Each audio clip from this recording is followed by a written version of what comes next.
So you were starting to talk about the dilemma of if you're a person who's you're stuck in a job, you don't feel like this is where you really belong. How do you distinguish between somebody who's just a fusser and somebody who is legitimately employed wrongly and ought to be looking elsewhere? Right. Someone once joked that a hot sun and a slow mule has been responsible for many a call to the ministry. Right.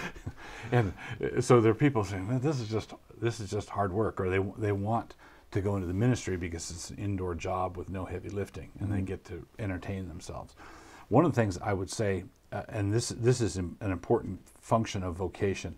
You hear this talked about mostly with regard to ministerial calling, but I would apply it to all forms of calling. Don't interpret the call as a mystic fit or a mystic signal that you get deep within the recesses of your own heart, and then you follow your dreams. Don't let the world pour cold water on your dreams. Well, in the traditional Reformed understanding of vocation and call, that's precisely what you need to let the world do. Right? If you're called to the ministry, then you feel the call, but you would expect the church also to feel that call. You would say, I need to preach this, and the church would say, I need to hear what he has to say. So you can't feel called to marry the most beautiful single woman in the church without expecting her to have an opinion about if that's a call, then she's going to get the call too, right?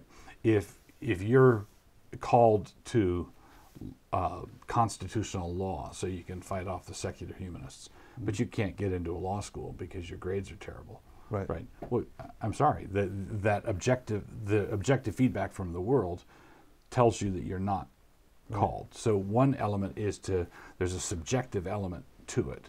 You feel the way you do, you go the direction you're going to go, but there are also objective elements to it. Like, what does the world think?